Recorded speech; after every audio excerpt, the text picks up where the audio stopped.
ہاسٹلوں میں کالجوں کے اندر بچیاں رہتی ہیں، باہر نہیں رہتی، تو یہ بات حضرت نے واضح کر دی، ان بچیوں کو کسی قیمت پر کالج اور ہاسٹلوں سے باہر نہیں لانا، آپ کو تعلیم کے عنوان سے اندر افکاری تعلیم کی بنیاد ڈالنا. کہاں کریں؟ اندر افکاری تعلیم کی بنیاد ڈالنا. تو اب اندر تعلیم کی بنیاد ڈالنے کی دو راستے حضرت نے بتائی. تو یہ کہ اندر کوئی فیملی سے، جیسے مختلف ملازم ہوتے فیملیوں کے ساتھ رہتے، مسلمان ملازم ہیں یا میاں بیوی ہے، وہ دونوں وہاں پر لیکچر ہے، پڑھا رہے ہیں، تو ان پر محنت کر کے جلدی سے جلد ان کا وقت لگوائے عشرہ سے روزہ، اور پھر اس کے بعد انہی کے گھر کو ٹھکانہ بنا کر ہفتواری تعلیم کی بنیاد قائم کر کے ان ساری ہاسٹلوں میں رہنے والی بچوں کو ان ہفتواری تعلیم میں لانا اور اس کے ذریعے سے انہیں اعمال دعوت پر لانے کی کوشش کرنا. اور اگر ایسی کوئی فیملی نہیں ہے کیمپس کے اندر، تو پھر اس ہاسٹل کالج کے باہر جو فیملیاں ہیں، مسلمانوں کی آبادیاں ہیں، اس میں جو 2-3 بہنیں مضبوط ہوں، وقت لگائے گی اور ہفتواری تعلیم کو اچھی طرح نبھا سکتی ہیں، سنبھال سکتی ہیں، ایسی 2 بہنوں کو ایک ہفتہ مقرر کر کے، ایک دن مقرر کر کے پھر ان کو اندر بھیجا جائے، اور وہ اندر جا کے کسی جگہ میں پردے کے ساتھ، اہتمام کے ساتھ ہاسٹل کی بچوں کو اکٹھا کریں، اور پھر تعلیم ہے، اور پھر 6 نمبر ہے، اور پھر استقبال ہے، اور ان کی تشکیل ہے، اور ان کو اعمال دعوت کی ترغیب ہے، اور اس بات کی ترغیب کہ بھائی جب چھٹیاں ہو، ویکیشن ہو، تو آپ کو اپنے گھر میں جا کر کے اپنے ماں باپ کے ساتھ 3 دن لگانا، 10 لگانا، اس سب کی ترغیب کیا. اب آئندہ آپ کے لیے ایک کام بڑھ گیا ہے کہ اپنے مقام پر جانے کے بعد بڑی تیزی کے ساتھ اس کالج اور یونیورسٹیوں کے اندر یا پھر باہر جتنے پڑھنے والے بچوں کو سامنے رکھ کر کے آپ کو افطاری تعلیم کی بڑی تیزی کے ساتھ تعداد کو بڑھا دیں، شرائط پورا کرتے ہیں. وہی کریں گے اس کی فکر. تیسری بنیادی بات ہے کہ 100% گھروں کے اندر کوئی گھر ایسا نہیں ہے جس گھر کے اندر یہودیت اور نصرانیت اور اس کے اثرات نہ ہو. تمام گھروں کے اندر یہ چیزیں داخل ہو رہی. اب گھر کے اندر سے اس کو نکالنا اور 100% خالص دینی اور دعوتی فضا اور ماحول کو قائم کرنے کے لیے اللہ نے یہ آسان راستہ دیا کہ آپ مسورات کی جماعت کو ہر گھر میں قیام کریں. قرن اول کے اندر یہ سلسلہ تھا. مدینہ طیبہ میں جو بھی آتا تھا آپ صلی اللہ علیہ وسلم انہیں گھر گھر تقسیم کر دیا کرتے تھے، اور وہ ان کا اکرام بھی کرتے تھے، اور اس کے ساتھ ساتھ انہیں تھوڑی سے وقت کے اندر پورا دین سکھلا دیا کرتے. قبیلے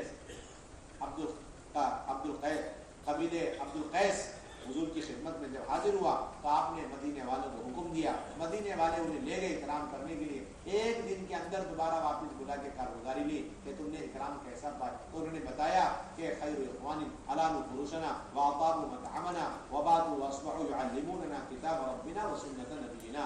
انہوں نے لذیذ کھانے بھی کھلائے، نرم بسترے بچھائے، اور دن اور رات لگ، یہ اصل جملہ ہے، دن اور رات لگ کر انہوں نے ہمیں اللہ کا کلام سکھلایا اور نبی پاک علیہ الصلوۃ والسلام کی سنتیں سکھلائیں. جب گھروں کے اندر دن اور رات کا سلسلہ، تو آپ بتاؤ مسجدوں کے اندر 24 گھنٹے کا کیسا سلسلہ ہو. اور یہاں تو ہماری ساری محنت کوشش ہی 2-2.5 گھنٹے کی رہتی. آپ بڑے خوش ہوئے، اور پھر ایک ہفتے کا اگلا رخ ان کو بنا کے بھیج دیا، ایک ہفتے کے لیے. اس طرح حضرات صحابہ کے گھروں میں ٹھہرایا جاتا تھا تاکہ اکرام بھی ہو، اور پھر جو کچھ دین ان کے عملی زندگی میں گھروں میں آ چکا ہے وہ ان آنے والے نئے مہمانوں کو سکھایا جائے.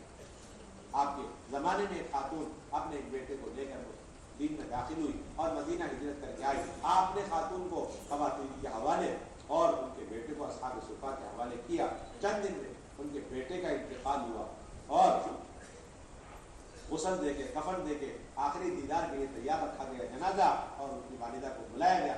والدہ آ کر کے پاؤں کی طرف بیٹھ کر کے اللہ سے رو رو کے دعائیں مانگتی رہی کہ اللہ آپ اسے زندہ کرنے پر قادر ہیں، اب بھی اور بعد میں بھی، لیکن بعد میں آپ زندہ کریں گے تو آپ کے دین کا کوئی فائدہ نہیں. میرے قبیلے والے بدزن ہو کر کے دین سے متنفر ہو جائیں گے، اور ابھی اگر آپ زندہ کر دیں گے تو میرے سارے قبیلے والے دین میں داخل ہو سکتے ہیں. کہ اللہ آپ اسے زندہ کر دیں. یہ دعا مانگتی رہی.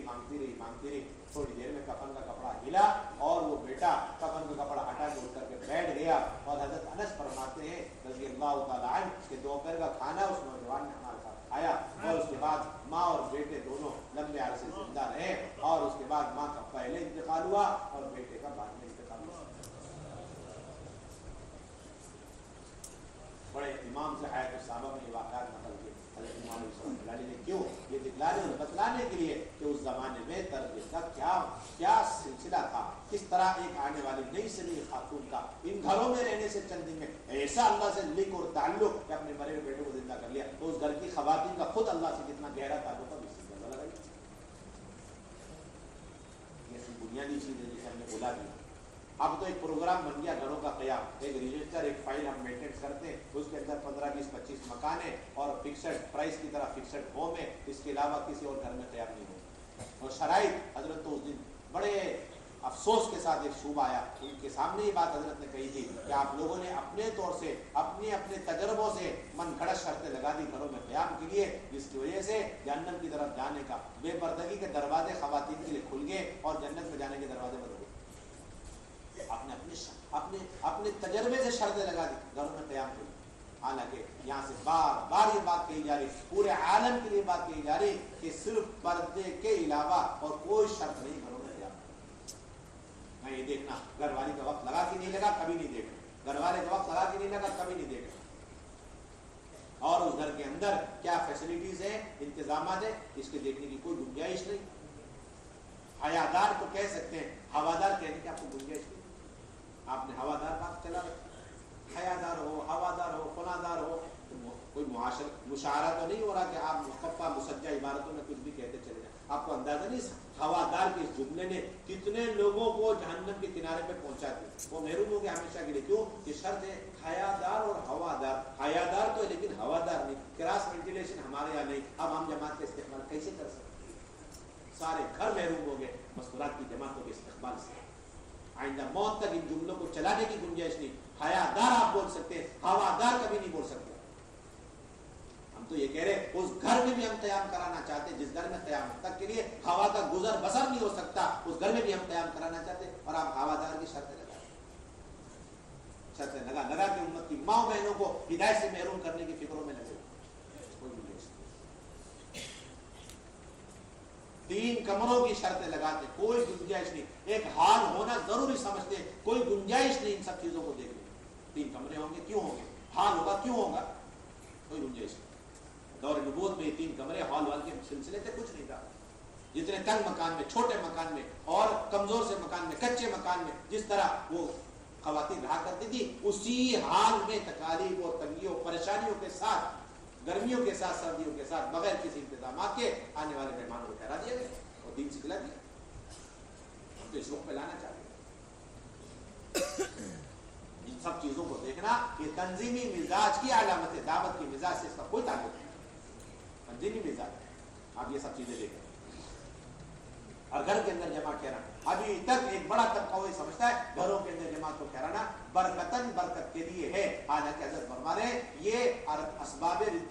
یہ ابواب ردت کو بند کرنے کے، ردت اور ارتداد کے دروازوں کا بند کرنے کا سب سے بنیادی راستہ ہے گھر گھر کے اندر جماعت کو ٹھہرانا۔ اور آگے بڑی عجیب بات حضرت نے فرمائی کہ ہم ابھی تک صرف مبلغین جن کا وقت لگا ہوا اللہ کے راستے میں، صرف ان کی تشکیل کرتے ہیں، ان کے نام لکھ کے رکھتے ہیں رجسٹر میں کہ ہاں بھائی ان کا وقت لگا، ان کا وقت لگا، ان کے گھر میں جماعت ٹھہرے گی 30-40 مکان۔ حضرت کہتے ہیں نہیں، اس سے آگے آؤ، مسلی ایک مسلی کی خوشامد کرو، اپنے گھر میں جماعت لے لو۔ یہ بھی ناکافی ہے امت کے طرف آنے والے بے دینی کے سیلاب کو روکنے کے لیے، بلکہ ایک مسلمان کی تشکیل ہے، صرف اس کا نام عبداللہ عبدالرحمان، اس کے علاوہ اس کا کوئی نام و نشان نہیں، مزید کے اعمال سے کوئی تعلق نہیں، اس کا ہم خوشامد کریں گے، اپنے گھر میں جماعت کرو۔ مسلمان کی خوشامد کرنی، اپنے گھر میں جماعت ٹھہرائی جائے۔ اس وقت پر گھروں کے قیام کو ہمیں لے کر کے 100% گھروں کے اندر قیام، 2% گھروں کے اندر قیام بغیر کسی شرط، اور 48 گھنٹے ہماری بہنیں رہیں، 48 گھنٹے اسی کمزور سے، کچے سے اور بغیر کسی انتظامات والے مکانات میں، اور صبح سے لے کے شام تک دن اور رات دعوت، عبادت، سیکھنا سکھانا، سنت کے مطابق کی سیدھی سادی زندگی، قرآن کی تلاوتیں، نمازوں کا اہتمام، تعلیم کی حالتیں، قرآن کی حالتیں، 6 صفات کے مذاکرے، تسبیحات کی پابندی کرتے ہوئے اس طرح زندگی 2 دن کے اندر ان کے سامنے پیش کرے، انہیں سمجھ میں آ جائے ان کے آنے کا خلاصہ یہ ہے، اور یہ والی زندگی ہم سے چاہتے ہیں۔ بس زبان سے تقریر کرنے والی بہنیں نہیں چاہیے، اس طرح پریکٹیکلی طور پر دین کو پیش کرنے والی خواتین ہمیں چاہیے۔ ابھی تو مزاج چل پڑا، بیانات کا سلسلہ چل، مردوں کو شوق ہے خواتین کا بار بار مجمع کیا جائے، بیان کرے. حضرت نے صاف دو ٹوک فرمایا ہم تو مردوں کے بیانات سے مستورات کو بچانا چاہتے ہیں. بیماری لگی پڑی اس سے کوئی دین آنے والا ہے؟ آپ پردے لگا لگا کے لمبی لمبی تقریریں کرتے رہے. پریکٹیکلی زندگی، عملی زندگی مستورات کے سامنے عمل کرتی ہوئی پیش کرے تب دین ان بہنوں سے ان بہنوں کی زندگی میں منتقل. آپ پردے ڈال ڈال کے لمبی لمبی تقریر کرے، اس سے دین نہیں آنے. بنیادی بات یہ ہم نہیں چاہتے بالکل. اب تو لوگ چپلیں گنتے ہیں، ارے بہنیں 8-10 چپلیں تو افسوس ہوتا ہے ہمارا وقت ضائع کروا دیا، اور جہاں 50-60 چپلیں تو بڑے خوش ہوتے ہیں. یہ تنظیمی مزاج ہے. مجمع کو دیکھ کر بات کرنا اچھی طریقے سے، اور 2-4 بہنیں اور ان کی چپلیں انہیں دیکھ کر کے دل مرجا جانا، یہ تنظیمی مزاج ہے. دعوت سے سب کوئی تعلق نہیں. یہاں تک کہہ دیتے آپ نے ہمیں کس محلے میں ڈال دیا، وہاں 2 دن سے دیکھ رہے صرف 4 بہنیں 8 چپل نظر آ رہی ہے، آپ نے ہمارا 2 دن وقت ضائع کروا دیا. آپ نے یوں کہہ کر کے اپنی دعوت کی بنیاد ختم کر دی. اس کا صاف مطلب یہ ان 4 بہنوں کو ایمان اعمال کی ضرورت نہیں، پردے کی ضرورت نہیں، فرائض کی ضرورت نہیں. یہ 4 بہنیں جاوے جہنم میں تو جاوے، ہمیں تو 40-50 بہنیں جہاں اکٹھی ہوتی وہاں لے جاؤ، بیان تقریر کریں. ایسے محلے جس کے اندر ایک مکان چاروں طرف اغیار کے مکان، ایسے گاؤں دیہات جہاں پر 100-150-200 مکانات اغیار کے، ایک مکان ایمان والے کا، اس میں جماعت ٹھہرانے کی آپ کو کوشش ہونی چاہیے. اس طرح آپ سیلاب میں بہنے والے کو بچانے کی کوشش کرتے ہیں. ہر ممکن کوشش کرنی چاہیے ایسے گاؤں دیہات میں مستورات کی جماعت جائے جہاں ایک مکان ہے، اگر 2 کمرے، ایک کمرے میں مرد، ایک کمروں میں مستورات. مصلی نہیں، مسجد نہیں، ورنہ مستورات ہی کے ٹھہرنے کی جگہ مل جائے، ٹھیک مل جائے، مستورات کو ٹھہراؤ. آپ فٹ پاتھ پہ ٹھہرو، ایک درخت کے نیچے رہو، 2 دن رہو. کسی طرح اس گھر کے اندر کی بچے بچیاں یہ بے دینی سے بچ جائیں، ارتداد سے بچ جائیں. 2 دن اعمال دعوت عملی طور پر کر کے دکھلا دو تاکہ اللہ کے ہم جواب دے سکیں.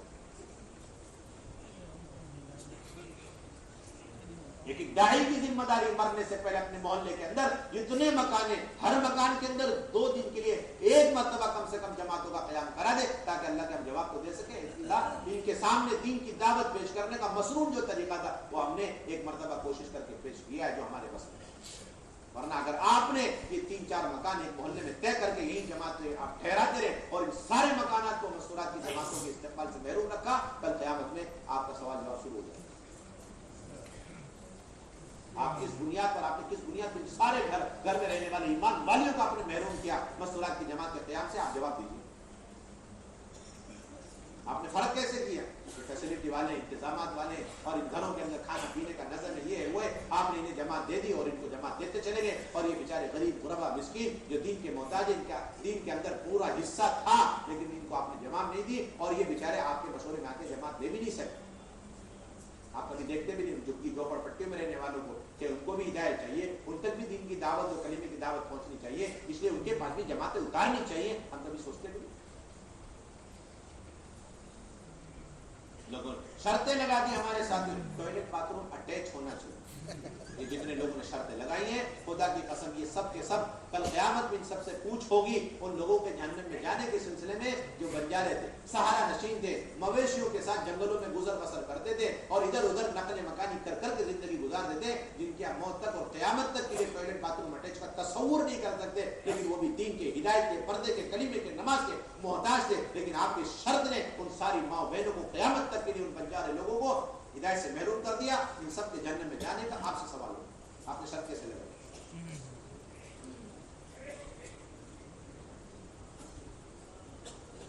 ہمیں تو بس مکان چاہیے، مکین ہو مکان ہو، بس اس کے علاوہ ہمیں کچھ نہیں ہے. دروازے نہیں، چٹخنی نہیں، کنڈی نہیں، اور کچھ بھی نہیں ہے، کسی قسم کا انتظام نہیں. پانی کا نظم ہم کر لیں گے، بتی نہیں ہے ہم ویسی گزر بسر کر لیں گے، کھانے کا نظم ہمارے ذمہ. آپ کو کسی طرح بتاؤ کہ اللہ کے نبی کی امت کی شکل میں یہ مائیں بہنیں کس کس گاؤں گھر اور کس جھوپڑ پٹی میں ہم اپنی خواتین کو 2 دن ٹھہرانا چاہتے ہیں. اس کے علاوہ کوئی ہمارا جو ہے پروگرام نہیں.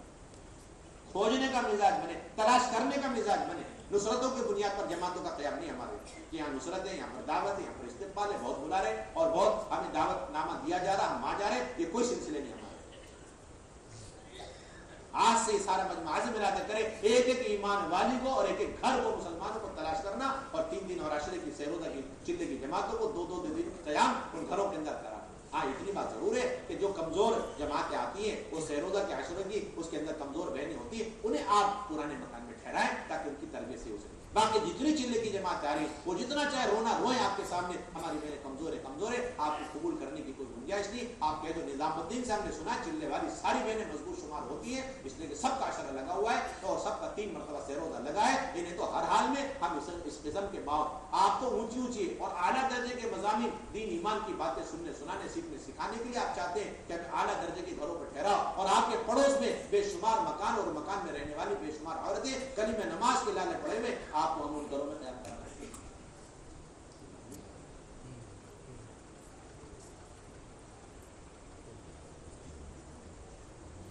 ابھی تک یہ حال ہے کہ مستورات کی جماعت قیام، یہ بات آتے کے ساتھ وہ چند مکانات ہمارے سامنے بالکل آ جاتے، باقی امت کی تمام مائیں بہنیں اور یہ سارے مکانات ابھی تک ہمارے وہم و گمان میں، تصور میں تک نہیں، ہمارے مشورے کا کوئی عنوان نہیں، ہمارے مشورے کا عنوان نہیں۔ اس لیے بنیادی درخواست حضرات اس امت کے اندر سے، گھر گھر کے اندر سے، اور ایک ایک عورت کی زندگی سے اور اس کے آنے والی نسلوں کے اندر سے بے دینی ختم ہو اور دین کی بنیادیں پڑ جاوے۔ واحد راستہ، آسان راستہ، اینٹی ایک ایک ایمان والی، ایک ایک جماعت مستورات کی 2-2 دن کے لیے ہر گھر میں آپ ٹھہرا دیتے کیا رہی ہے اس کی فکر؟ اسی طرح بنیادی ذمہ داری ہے کہ خواتین کا کام مضبوط اور پختہ ہو، جماعت نقد نکلے تقاضوں کے لیے اندرون سے لے کے پورے عالم کے لیے۔ اس کے لیے ایک بڑی اہم اور بنیادی ذمہ داری ہے ہر 6 مہینے میں ایک مرتبہ مستورات کی جماعت، مستورات قدیمات کا جوڑ کا سلسلہ، مستورات کی قدیمات کا جوڑ کا سلسلہ، اس لیے تاکہ پورے عالم کے تقاضے پورے۔ یہ صرف جوڑ برائے جوڑ نہیں ہے کہ پہلی مجلس آپ کی، دوسری مجلس میری، اور اچھی تقریر ہو گئی، مذاکرے ہو گئے اور اس کے بعد خارج کر دیا، یہ سلسلہ نہیں ہے۔ اس جوڑ کا ہر کس مقصد نہیں، حضرت بار بار کہہ چکے قوت کے ساتھ، اس جوڑ کا مقصد نقد جماعت مستورات کی نکالنا۔ بار بار پچھلے پنجاب کا جوڑ ہوا، اور اسی طریقے سے آپ کا ایم پی آیا اور راجستھان آیا، ان سارے جوڑوں میں حضرت نے بات قوت سے فرمائی کہ قدیمات کا جوڑ 6 ماہی جوڑ جو 6 مہینے میں ہوگا وہ بیان تقریر کے لیے ہرگز نہیں ہوگا، وہ نقد 100% جتنی پرانی بہنیں ان سب کو اللہ کے راستے میں نکالنے کے لیے۔ حیرت کی بات ہے، فرما رہے تعجب کی بات ہے، مردوں کا جوڑ ہوتا ہے وہ برائے نام نہیں ہوتا، برائے جوڑ نہیں ہوتا، وہ تو سارے مردوں کو، پرانوں کو، اندرون سے لے کے بیرون تک کے سارے تقاضوں پر انہیں پھیلانے کے لیے۔ لیکن قدیمات کا جوڑ 6 مہینے میں اتنی مشکل سے ہوتا ہے، لیکن ابھی تک ان کو اللہ کے راستے میں نقد نکالنا کہ ہم نے اپنے جوڑوں کا عنوان اور موضوع نہیں بنایا۔ آج کے بعد یہ مجمع ارادہ کرے کہ یہ 6 ماہی جوڑ میں ہم عالم کا جو چھوٹا بڑا تقاضا ہمیں ملے گا انشاءاللہ ہفتے واری تعلیم، اس کے بعد 6 ماہی جوڑ اس کے ذریعے ہم اسے مکمل کریں۔ 3 بہنیں 3 مرتبہ سیروزہ لگائی ہوئی بہنیں آئیں گی، عشرے والی بہنیں شریک ہوں گی، چلے والی بہنیں شریک ہوں گی، 2 ماہ بیرون والی شریک ہوں گی، اور نصرت میں وقت لگائی ہوئی بہنیں شریک ہوں گی۔ 5 قسم کی بہنوں کا جوڑ، 30 سے 40 جوڑے، زیادہ تعداد میں جوڑنا، 30 سے 40 جوڑے اس کے زیادہ تعداد میں اکٹھا کرنا مقصود ہے۔ کم سے کم تعداد میں اکٹھی ہو خواتین پرانی، تاکہ انہیں 100% وصول کر سکے جمع بندیوں سے۔ وہ کھانے کا کوئی نظم نہیں، نہ اجتماعی نہ انفرادی، اور مردوں کی شرکت لازمی ہے تاکہ جماعت بندی ہاتھ ہاتھ ہو سکے، نقد ہو سکے۔ مرد شریک نہیں ہوں گے تو یہ پھر ہفتواری تعلیم کا عنوان بن کے رہ جائے گا، یہ قدیمات کا جوڑ نہیں ہوا اور اس سے وہ فوائد اور مقاصد حاصل نہیں ہوں گے جس کے لیے جوڑ کیا جاتا ہے۔ مردوں کی شرکت لازمی ہے، 40 مہینے تو 40 مرد ہونے چاہیے تاکہ جماعت بندی اسی وقت، اور اس میں قواعد کے پرچے اہتمام کے ساتھ، عشرہ کا، چلے کے اور 2 مہینے بیرون کے قواعد کے پرچے ساتھ میں لے کر بیٹھنے چاہیے اہتمام کو۔ 3 باتوں کا مشورہ پہلے سے ہو جائے، استقبال میں کون رہے گا، مستورات میں، اندر باہر، اور اسی طریقے سے کتابی تعلیم کون کرائے مردوں میں اور عورتوں میں، اور پھر تشکیل کون کرے مردوں میں اور عورتوں میں۔ یہ 3 باتیں پہلے سے کریں۔ اور حضرت نے یہاں تک فرمایا کہ 2 مہینے پہلے آپ ساری مسجدوار جماعت، جتنی مسجدوار جماعت اور ان کی بہنوں کو آپ جوڑ رہے ایک جگہ، ان ساری مسجدوار جماعت پر تقاضے ڈال دو کہ بھائی آپ کے اطراف میں جتنی بہنوں کا وقت آ چکا ہے ان سب بہنوں کی تشکیل تفقد۔ اگر ایک مسجد ہے وہاں پر 5 بہنوں کا 3 مرتبہ سیروزہ لگ چکا ہے، انہیں پرچہ دے دیں کہ اس 2 مہینے میں آپ کو کوشش خود کر کے ان 5 بہنوں کا عشرے کی پوری تیاری کر کے کروائب کا پرچہ لکھ کر کے آپ کو آنا ہے جوڑ، اس پر لاؤ آپ اپنے جوڑ۔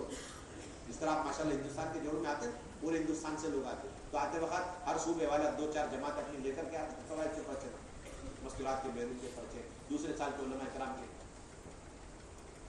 ایسے ہی آپ کو جوڑ میں کریں۔ یہ مسجد ہے, اس مسجد کے اندر عشرے لگائی ہوئی ماشاءاللہ 5 مہینے, بس ان کو چلے کا پرچہ پکڑانا اور کہنا 2 مہینے ہم بھی تعاون کریں گے, آپ کی ذمہ داری 2 مہینے میں مکمل کوشش کر کے ان کی پوری چلے کی جماعت تفقد کر کے قواعد کا پرچہ بنا کر آپ کو قواعد کا پرچہ لے کر کے آنا ہے اور بہنوں کو لے کر کے آنا ہے اور ہم پیش کر دیں گے کہ جماعت اندر 5 مہینے چلے کی پوری تیاری کے ساتھ ہیں. اب ان کو نظام الدین کاغذ بھیج کر کے رخ آ جائے گا, یہ 5 مہینے فوراً نکل. ایک مسجد اور ہے یا 3 مسجدیں, وہاں پر 3-4 بہنیں جن کا 2 مرتبہ چلا جا چکا ہے ماشاءاللہ. اب ان کو 2 مہینے کا پرچہ بیرون کا دے دیں, وہ پوری تیاری کر کے قواعد اور پاسپورٹ اور اسی طریقے سے وصولیہ بھی نماز بندی ہو گئی, بس شرکت کرنی ہے جوڑ میں اور قواعد کا پرچہ دکھلانا ہے تاکہ یہ ذمہ دار حضرات نظام الدین قواعد کا پرچہ بھیج کر ہمارا رخ منگائے اور رخ آتے کے ساتھ بھی یہ جماعت بیرون کی روانہ. یہ ہمارے پرانے قدیمات کے دور کا خلاصہ. اب پہلی مجلس شروع ہونے سے پہلے منتخب احادیث سے اللہ کے راستے میں نکلنے کے فضائل اور آداب اور نکلنے پر وعدے اور نہ نکلنے پر سخت ترین وعیدیں, اس سے متعلق ہمیں حدیثیں پڑھنی ہے. مجلس شروع ہونے سے پہلے آدھا گھنٹہ مردوں میں, آدھا گھنٹہ مستورات میں, اس کے بعد پہلی مجلس لگی. اس پہلی مجلس کے اندر بہت اہتمام کے ساتھ اللہ کے راستے میں نکلنے کے فضائل اور آداب اور اللہ کے راستے میں نکل کر خوب خرچ کرنے کا واقعات صحابہ کے اور صحابیات کے سنانے. کتنی صحابیات نے اپنے پہلے شوہر کو شہید کروا, کتنی صحابیات نے اپنے دوسرے شوہر کو, کتنی صحابیات نے اپنے تین شوہروں کو اللہ کے راستے میں شہید کروایا, کتنی صحابیات تھیں جو اللہ کے راستے میں شہادت کے ارادے جذبے کے ساتھ نکلی, کتنی صحابیات نے دنیا کے کس کونے میں اپنے محرم کے ساتھ قبریں بنائی ہیں. یہ سارے واقعات سنانے کے لیے یہ پہلی مجلس کا خلاصہ.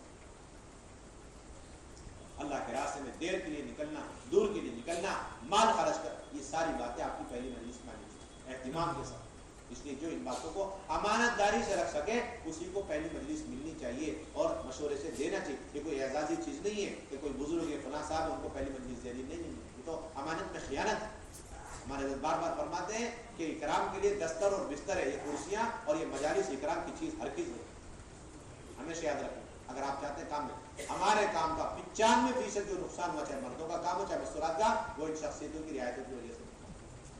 کام کی کوئی رعایت نہیں, کام کا کیا ہوا, مجلس کا کیا ہوا, مجمع میں اتنی قربانی سے بیٹھا ہوا, مجمع کی ضرورت اور مجمع کی تقاضے کی چیزیں کیا ہیں اس کی فکر نہیں. ایک صاحب مطمئن ہو جائے, خوش ہو جائے, ساری مجلس ان کے حوالے ہو. یہ کام کے ساتھ خیانت ہے. حضرت تو فرماتے ہیں جس کی مجلس طے ہوئی اور اس نے مولانا صاحب کے بیانات نہیں پڑھے, مولانا الیاس صاحب کے ملفوظات نہیں پڑھے, اس نے تو اس مجلس کے ساتھ خیانت کی.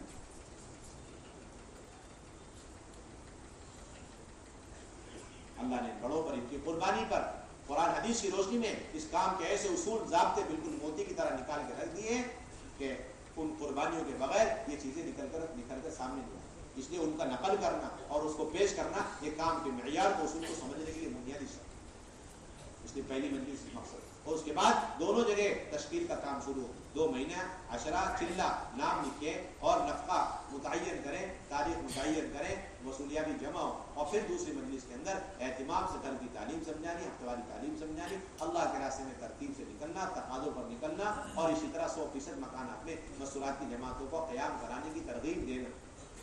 بلکہ اس بات کی آپ فکر کریں, کوشش کریں ہر ضلع میں, ہر گاؤں میں, ہر حلقے میں 10, 15, 20, 25 خواتین ایسی زائد اسٹیپنی کے طور پر تیار رہا کرے تقاضے پر کہ کبھی بھی اس ضلع اور ضلع کے باہر گاؤں قریے سے کوئی بھی جماعت سیر روزہ عشرے کی تیار ہو جائے تو اس کے بعد تو فوراً یہ جوڑا ہمارا پرانا اسے لے کر کے چلے گا. آج کے بعد ان جوڑوں کو کینسل کرنے کے مشورے کے لیے ہمیں بیٹھنے کی ضرورت نہ پیش ہے. تقاضے ایکسٹرا تیار رہنے چاہیے, تقاضوں پر جوڑے تیار رہنے چاہیے. اور یہ بات بھی یاد رہے کہ اگر کوئی قصبہ ہے اور وہاں پر صرف 3 دن لگائی ہوئی بہنیں ہی 30-40 سے عشرے والی نہیں, چلنے والی نہیں ہے, ان کا جوڑ آپ ہر 6 مہینے میں مستقل اسی قصبے میں کریں گے. نہ ان کا جوڑ چھوڑنا ہے, نہ ان کو شہر میں لے کر جانا, نہ ان کا جوڑ چھوڑنا, نہ انہیں شہر میں لے کر جانا. ان کا جوڑ سیپریٹ مستقل ہوگا ہر 6 مہینے میں تاکہ وہ ساری 3 دن والے عشرے میں نکلیں. اور اسی طرح 30-40 جوڑے نہیں ہیں, صرف 10-15 ہی ہیں تو ان کا بھی مستقل جوڑ ہوتا رہے. یہ دونوں باتیں آپ کے ذہن میں رہنی چاہیے. اب آپ غور کریں گے تو پتہ چلے گا بے شمار قصبے گاؤں دیہات ایسے ہیں کہ وہاں پر جوڑ ہو سکتے تھے لیکن ہم نے جوڑ نہیں کیے, نہ ان خواتین کو اپنے پاس بلا سکے اور نہ ہی ہم نے جوڑ ان کے گاؤں میں جا کے مستقل کیے. اگر صرف 3 دن لگائی ہوئی بہنیں کسی گاؤں قصبے میں 30-40 سے ان کا جوڑ مستقل ہوتا رہے گا تاکہ سب کا عشرہ اور کسی گاؤں میں صرف عشرے والی بہنیں ہیں، ان کا جوڑ بھی مستقل ہوتا رہے گا تاکہ وہ آگے بڑھتی چلی جائے، چلہ لگائیں بیرون لگائیں۔ وہ کہیں 40-50 ہے ان کا بھی جوڑ، اور اگر کہیں پر صرف 10-15 بہنیں ان کا جوڑ مستقل ہو۔ دعوت کی سنتوں میں اہم ترین بنیادی سنت ہمیں یہ ملتی ہے کہ حضرات صحابہ جس طرح اللہ کے راستے میں اپنی جان و مال کو لے کر دور کے لیے دیر کے لیے نکلا کرتے تھے، یعنی اسی طریقے سے صحابیات اللہ کے راستے میں دیر اور دور کے لیے نکلا کرتے، اور نکل کر جتنی تکالیفیں ناگواریاں صحابہ نے برداشت کری وہ ساری تکالیف ناگواریاں صحابیات نے برداشت کری۔ اور اللہ کے راستے میں نکلنے میں جو مال مردوں نے خرچ کیا ویسے ہی مال خواتین نے خرچ کیا۔ مولانا یوسف رحمۃ اللہ علیہ بار بار تاکید سے فرمایا کرتے تھے کہ اللہ صحابہ رضی اللہ عنہ اجمعین کے مال کا سب سے اہم اور سب سے بڑا مصرف ہمیں سیرت میں اللہ کا راستہ ملا۔ سب سے زیادہ صحابہ نے اپنا مال جو لگایا وہ اللہ کے راستے میں، پورا کا پورا گھر خالی کر کے جھاڑو مار کے لا کر کے پیش کر۔ اسماء رضی اللہ تعالی عنہ زبیر کو اللہ کے راستے میں بھیجنے، اپنے شوہر کو، گھر میں کھانے کو نہیں کچھ بھی نہیں، سارا انتظام کر کے بھیج دیا مکمل۔ کہتے گھر میں کچھ نہیں تھا کھانے اور مجھے اتنی شدید بھوک لگی، میرے سامنے والی پڑوسن یہودی عورت، اس کے گھر میں شوہر نے بکرا کاٹ کر کے سالن پکایا، اس کی مہک سے میرے اندر بھوک کی شدت اور بڑھ گئی۔ میں گئی آگ لینے کے بہانے سے تاکہ وہ میری بھوک کو سمجھ کر کے مجھے کچھ دے دے، اس نے مجھے آگ دے کے واپس لوٹا۔ میں آئی، آگ کو بجھایا، پھر گئی، اسی طرح اس مرتبہ وہ سمجھ جائے میری مجبوری اور کچھ گوشت سالن دے دے، اس نے اس مرتبہ تھوڑا اور آگ زیادہ دیا، واپس کر دیا۔ تیسری مرتبہ گئی، اس نے تیسری مرتبہ اور زیادہ بھر کے آگ دے دی۔ میں آئی اور اس مرتبہ اس آگ کو بجھا کر روتی رہی۔ اتنے میں اس کا شوہر یہودی آیا، اس نے آ کر کے سب سے پہلے سوال کیا، سامنے جو عربن عورت ہے اس کو تم نے اس گوشت سالن میں سے دیا کہ نہیں دیا؟ جب تک اس میں سے نہیں دو گی اسے لے جا کر میں اس میں سے کچھ نہیں کھاؤں۔ یہ مثال ہے اس طرح خواتین اپنا سب کچھ اپنے شوہروں کو دے دے کر اللہ کے راستے میں، اور خود ہی اللہ کے راستے میں جب جاتی تھی تو 2 سال بعد واپس آیا کرتی۔ حضرت اسماء رضی اللہ تعالیٰ، صحابیات کا نکلنے کا معیار تو ہم نے دیکھا ہی نہیں آج تک۔ ہم تو اسی کو معیار سمجھ رہے، ہر تیسرے مہینے میں سہروزہ لگا لو، سال کا عشرہ لگا، 3 سال میں ایک مرتبہ چلہ لگا لو، یہ معیار، یہ تو معیار تک پہنچنے کا معمولی سا ایک راستہ ہے۔ اصل معیار صحابیات کا خروج ہے۔ اصل معیار کس کا خروج؟ اصل معیار تو صحابیات کا خروج۔ صحابیات کے خروج میں کیا ملتا ہے؟ صحابیات کے خروج میں ملتا ہے کہ وہ 10 سال اللہ کے راستے میں وقت لگا کر آئی۔ صحابیات کے خروج میں معیار ملتا ہے 7 سال اللہ کے راستے میں وقت لگا کر کے آئی۔ اسماء بنت عمیس رضی اللہ تعالی عنہ 7 سال حبشہ میں رہی اور واپس آئی، اور حضرت حفصہ کو ساری کارگزاری سنانے لگی۔ حضرت عمر نے آ کر کہا، ارے یہ حبشی عورت ہے جو ہجرت کر کے حبشہ گئی؟ کہ ہاں وہی۔ تو کہنے لگا حضرت عمر کہ حبشیہ حضرت اسماء بنت عمیس سے کہ تمہاری ہجرت سے ہماری ہجرت افضل ہے، اور ہم لوگ تم سے اللہ کے نبی کے زیادہ حقدار، تمہارے مقابلے میں اللہ کے نبی کے زیادہ حقدار۔ یہ سن کر حضرت اسماء بنت عمیس رضی اللہ تعالی عنہ نے عرض کیا، عمر یہ بات تمہاری سراسر غلط ہے، اس لیے کہ ہماری ہجرت افضل تمہاری ہجرت کے مقابلے میں، کیونکہ تمہاری ہجرت مدینے کی ہجرت تھی جو قریب کا علاقہ، ہماری ہجرت حبشہ کی ہجرت تھی جو دور کا علاقہ، اور تمہاری ہجرت میں اللہ کے نبی ساتھ میں تھے اس لیے مجاہدہ کم تھا، ہماری ہجرت میں ہمارے ساتھ کوئی نہیں تھا اس لیے ہمارا مجاہدہ ہماری ہجرت میں زیادہ تھا، اور ہماری ہجرت دشمنوں کے علاقے میں، خوف کے علاقے میں، تمہاری ہجرت پرامن علاقے میں، انصار چاروں طرف سے نصرت کے لیے تھے۔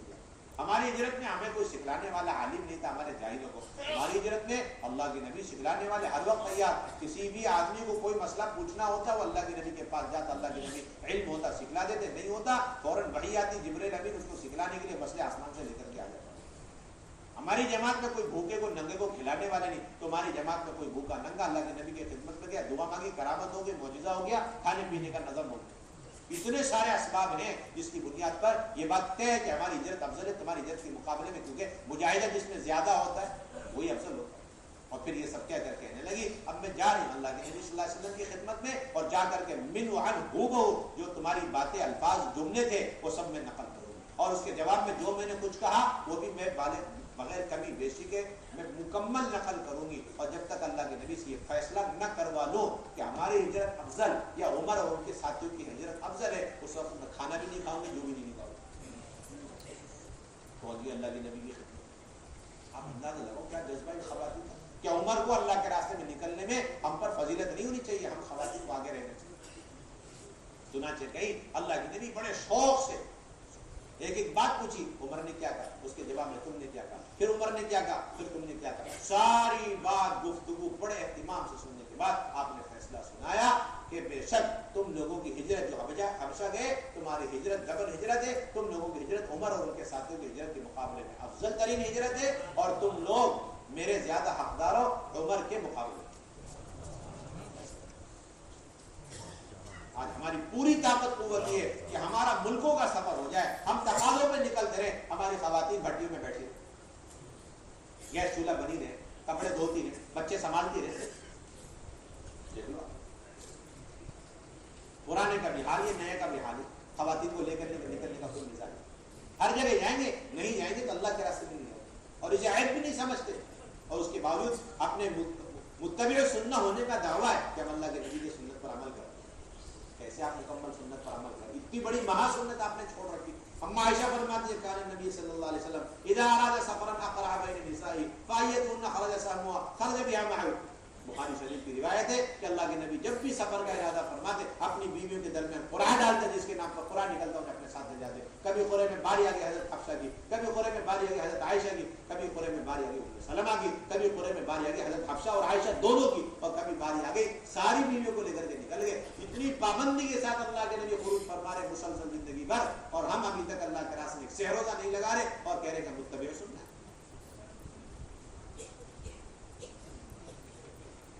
کام تو ہم نے ابھی تک آدھا ہی کیا ہے. جو مردوں کا کام کر رہے ہیں مستورات کا، ان کے وہم و گمان میں نہیں ہے، ان کا کام ہے ادھورا ناقص. مشورے اٹھا کے ہم دیکھ لیں، اپنی ملاقاتیں اٹھا کے دیکھ لیں، مشورہ ہو رہا ہے 1 گھنٹے کا، 1.5 گھنٹے کا، جوڑ ہو رہا ہے 2 گھنٹے کا، 3 گھنٹے کا، سارا زور، ساری طاقت، قوت، ساری فکریں، ساری رائے، سارے مشورے کسی طرح وہ اعمال اچھے ہو، مضبوط ہو، زندہ ہو، جس سے مردوں کو ہدایت مل جائے، مرد ایک ایک جہنم سے بچ کے جنت میں چلے جائے. کبھی ہم ان مشوروں کے اندر، جوڑوں کے اندر، ملاقاتوں کے اندر ان اعمال کو بھی زندہ کرنے کی اتنی طاقت، فکریں، کوششیں، رائے لگاتے ہیں جس سے ایک ایمان والی جہنم سے بچ کر کے جنت میں چلی جائے، ہر خاتون جہنم سے بچ کے جنت میں چلی جائے. اور پھر کہتے ہیں ہمارا مشورہ نہج نبوت پر ہے. یہ تو آپ کا نہج نبوت سے ہٹا ہوا مشورہ ہے، جس کے اندر آپ امت کے صرف مردوں کی فکریں کریں اور امت کے اتنے بڑے طبقے خواتین کو آپ چھوڑ دیں. آپ کا مشورہ نہج نبوت سے ہٹا ہوا. آپ نے امت کے طبقے میں تفریق کر، امت کے اس طبقے کے امت کے اندر آپ نے تفریق کر. یہ مرد ہیں مستورات ہیں، مردوں کا کام ضروری ہے، مستورات کا کام ضروری ہے.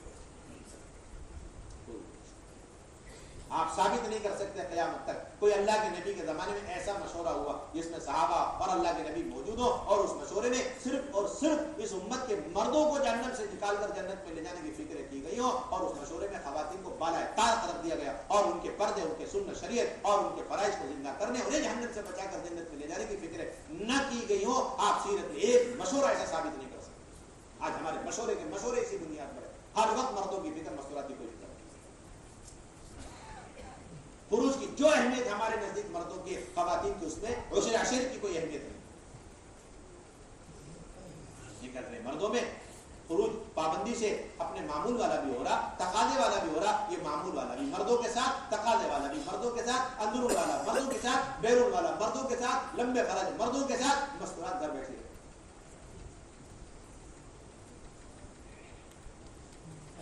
ساری بے حیائی، ساری بے دینی، ساری فحاشی جو دنیا کے اندر پھیل رہی ہے، یہ ہمارے ان کام کرنے والوں کی، ان کی خواتین کے خروج نہ کرنے کی بنیاد پر. ساری بے حیائی کے پھیلنے اور زندہ ہونے، پھیلنے کا بنیادی سبب آپ اور آپ کی وہ خواتین ہیں جن کو پابندی کے ساتھ اللہ کے راستے میں نکلنا چاہیے. اس کو نفلی کام سمجھ رکھا. اعلیٰ درجے کی، میں نے پہلے عرض کیا، اعلیٰ درجے کا معیار ہوئے کہ صحابیات جیسا نکلا کر 10 سال کے لیے، 7 سال کے لیے بار بار نکل رہے. ام عطیہ انصاریہ رضی اللہ تعالیٰ عنہ کہہ رہی غزوت مع النبی صلی اللہ علیہ وسلم 7 غزوات، میں نے اللہ کے نبی کے ساتھ 7 غزوات میں شرکت کی. ام سلیم رضی اللہ تعالیٰ عنہ کہتی ہیں کہ اللہ کے نبی صلی اللہ علیہ وسلم کے زمانے میں انصار کی عورتوں کی ایک جماعت تھی تقاضے پر نکلنے والی. اللہ کے نبی جب بھی جانے کا ارادہ فرماتے مجھے اشارہ فرماتے اور میں انصار کی عورتوں کو لے کے نکل گیا. اور یہاں تقاضے کی مردوں کی جماعت ہے، مستورات کی کوئی تقاضے کی جماعت، بلکہ اللہ معاف فرمائے کوئی صاحب پابندی سے ترتیب سے مردوں میں وقت لگاتے ہوئے، پابندی سے ترتیب سے اگر 3 مہینہ تیسرے مہینے میں مردوں میں مستورات میں لگا لے، مردوں میں ترتیب سے مستورات میں ترتیب، اور ذرا سا آگے بڑھ کر تقاضوں پر مستورات کو لے جانے کی کوشش کرے، سارے مشورے والے مل کے طاقت لگا کے اسے روکنے کی کوشش کرے. تو یوں کہتے تھے بار بار مستورات میں جانے سے بگاڑ پیدا ہو. ان جملوں نے پوری دنیا کے اندر بگاڑ پیدا کر رہا. انہیں جملوں نے پوری دنیا کے اندر بگاڑ، بے دینی، بے حیائی کا عام کر رکھا ہے. ہم مشورے والوں کے جملوں کی وجہ سے ہمیں ڈر نہیں لگتا اللہ سے، اللہ کے نبی سے خوف نہیں کھاتے کہ کیسے ہم جملے چلا رہے ہیں. اللہ کے نبی تو تقاضوں پہ اپنی بیویوں کو لے کر کے جا رہے. اللہ کے نبی صلی اللہ علیہ وسلم انصار کی خواتین کو تقاضوں میں بھیج رہے، اور ہمارے یہاں کوئی مزیدار ساتھی ایک اگر تقاضوں پہ اللہ کے نبی کے عین سنت سمجھ کے آگے بڑھتا ہے، سارے مل کے اسے روک دیتے ہیں. سوال لے کر کے آ جاتے ہیں کہ بھئی یہ صاحب بار بار مستورات میں جا رہے ہیں، ان کا جانا ٹھیک ہے. یہ سوال لے کے کوئی نہیں آتا. یہ صاحب نہیں، دو صاحب نہیں، پوری مسجد وار جماعت ہمیشہ سے روزہ مردوں میں لگاتے، ہمیشہ چلہ مردوں میں لگاتے. 1 سال نہیں 10 سال ہو گئے لیکن ابھی تک مستورات میں وقت نہیں لگایا. ان کا یہ اس طرح سلسلہ کرنا صحیح ہے؟ کوئی سوال لے کر کے دیا. یہ صاف بات، اس کا مطلب صاحب یہ ہمارے نزدیک مردوں ہی کی ساری اہمیت، ان کے خروج ہی کی ساری اہمیت، مستورات کے نکلنے کی کوئی اہمیت نہیں. نفلی کام ہے، زائدی کام ہے، کوئی نکل جائے نہ نکلے کوئی ملامت نہیں، اور اس کے اوپر کسی قسم کا گناہ بھی نہیں. جس طرح آپ کے ذمے 2 مہینے مردوں میں نکلنا آپ اپنے لیے ضروری، اہم، عظیمت والا کام سمجھتے، اس طرح تیسرا مہینہ آتے ہی عظیمت ہے، آپ کے ذمے ضروری، لازم ہے کہ آپ تمام تقاضوں کو بالائے طاق رکھیں، اور سب سے پہلے اپنی اور اپنے تمام ساتھیوں کی تیسرے مہینے میں مستورات کے ساتھ سے روزے کی ترتیب قائم کریں. اس سے نیچے کوئی درجہ نہیں آپ حضرات کے لیے. آپ کو عمل سے ثابت کرنا کہ خواتین کا نکلنا کتنا ضروری ہے. آپ کا اس سال کا خروج ہو گیا چلہ 4 مہینے کی شکل میں، بیرون کی شکل میں. اب آپ کا اس سال کا مستورات کا عشرہ باقی ہے. جب تک وہ عشرہ نہیں لگے گا کوئی تقاضے پہ آپ نہیں جائے. سارا مجمع طے کر لیں. اتنی پابندی ہونی چاہیے خواتین کو لے کے نکلے. آپ نے 2 سال مسلسل مردوں میں لگائے، 4 مہینے لگائے، چلے لگائے، بیرون لگائے. اب اس کے بعد تیسرا سال آ گیا. آپ کو کسی بڑے سے بڑے تقاضے پہ جانے سے پہلے اپنا اصلی کام مکمل کرنا کہ تیسرے سال کا ماہ مستورات میرا اپنا چلہ لگے گا، یا تیسرے سال کا ماہ مستورات 2 ماہ بیرون میرا لگے گا، اور اس کے بعد ہی دنیا بھر کے سارے تقاضوں کو میں سوچوں. اس سے پہلے میں نہیں سوچ سکتا. کیا آپ اس بات پر راضی؟ آپ کا کوئی ضلع، اس ضلع کے سارے مرد 5 وقت نماز کی پابندی کریں اور اس ضلع کے سارے مردوں کی نماز نہ پڑھیں، آپ اس پر راضی خوش ہیں؟ جب آپ اس پر راضی نہیں، ایک ادنا درجے کی عبادت کے سلسلے میں آپ اس فیصلے پر راضی نہیں، آپ بتاؤ ساری عبادتوں کو زندہ کرنے والی دعوت کی محنت میں اس ضلع کے سارے مرد نکلتے رہے اور اس ضلع کی خواتین نہ نکلے، اس پر آپ کیسے راضی ہوں گے؟ ایک مسجدوار جماعت مضبوط کہلاتی ہے، اس مسجدوار جماعت کے سارے مرد نمازیں پڑھ رہے اور ان مسجدوار جماعت کی مستورات نماز نہ پڑھے، ایسا ہو ہی نہیں سکتا. کوئی برداشت نہیں کر سکتا. پھر آپ اسے کیسے برداشت کرتے؟ اس مسجدوار کے ساتھی سب کے سب مردوں میں جا رہے، ان کی ایک خاتون سے روزہ 3 دن نہیں لگا رہے، عشرہ نہیں لگا رہے، آپ اس میں کیسے راضی ہو؟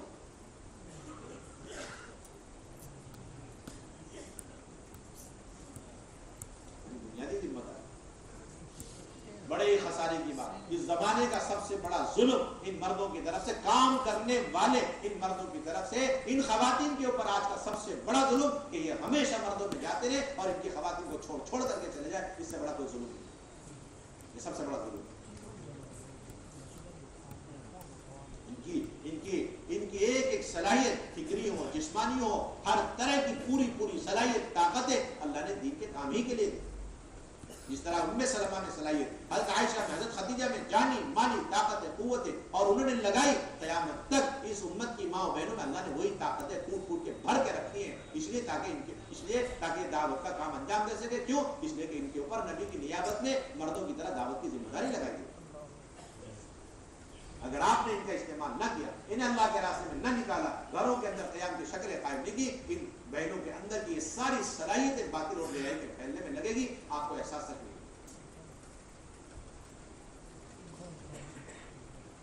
مولانا نے یہ سارے واقعات حیات الصحابہ میں چن کے نقل کیے ہیں اور پوری امت کو یہ دعوت دی ہے، علماء ہو، عوام ہو، امت کے ہر طبقے کو دعوت دی ہے کہ یہ دعوت کی سنتوں میں اہم ترین سنت اور دستور گھر کی تعلیم ہو اور ہفتہ واری تعلیم ہو. گھروں کے اندر مستورات کی جماعتوں کو ٹھہرانا ہو اور مستورات اللہ کے راستے میں قریب دور کے لیے اور زیادہ مال لے کر کے نکلنا. عین صحابہ کی ترتیب، صحابیت کی ترتیب پر یہ سب سنتیں ہیں اور اس پر امت کو دوبارہ لانا ہے. امت کی ماں بہنوں کو آج اور قیامت تک دوبارہ لانا ہے. یہی پورے عالم سے بے دینی اور کفر و شرک کے ختم ہونے کا واحد راستہ، اس کے علاوہ کوئی راستہ نہیں آتا.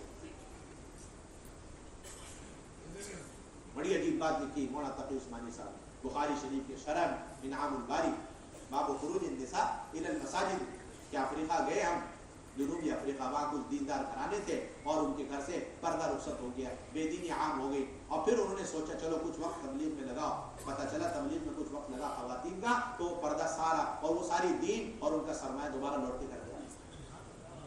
مولانا تقی عثمانی صاحب نے کارگزاری لکھی بخاری شریف کے حاشیے، بخاری شریف کے شرح انعام الباری 30 جلد، باب الخروج النساء الی النساء۔ مولانا یوسف لدھیانوی رحمۃ اللہ علیہ بڑے علماء میں، ہندوستان کے بڑے مفتیان کرام میں، آپ کے مسائل ان کا حل فتاوی کی مجموعہ ہے، اس سے کوئی مستغنی نہیں ہو سکتا۔ اس میں بار بار ان سے پوچھا گیا مستورات میں نکلنا کیسا، میں نکلنا چاہیے نہیں نکلنا چاہیے، آپ کی کیا رائے؟ کہنے کہ نکلنا چاہیے، میں خود نکلا اپنی بیوی کو لے کر، آنکھوں سے میں نے فائدہ محسوس کیا، نفع ہی نفع ہے، ہر ایک کو نکلنا چاہیے اپنی بیوی کو لے کر۔ مولانا یوسف لدھیانوی رحمۃ اللہ علیہ کر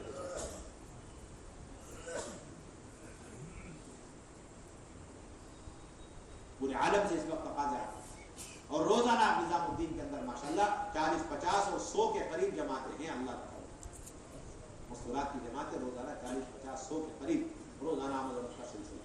ملکوں کے اس وقت تقاضے عربی جوڑے چاہیے، انگریزی جوڑے چاہیے، لمبے خرچ کی جماعتیں چاہیے۔ ابھی مراکش کے اندر جوڑ ہوا، اس کے اندر افریقہ کے بے شمار مغربی جو ہے مغربی افریقہ کے لوگ بیٹھ کر کے بار بار کہہ رہے تھے لمبے خرچ کی انگریزی جوڑے عربی جوڑے ہمیں چاہیے۔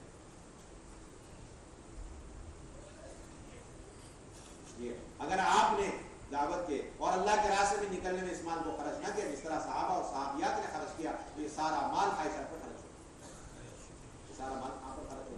سارا مال خواہشات پر خرچ ہو۔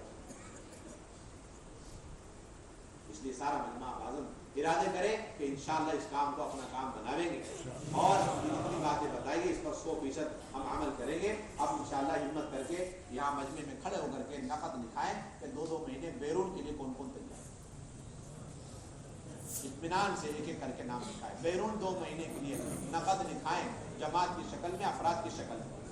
ابھی جانے کی فضا نہ بنائیں، نقد تشکیل ہو رہی ہے، آپ یہاں سے 2 مہینے کے لیے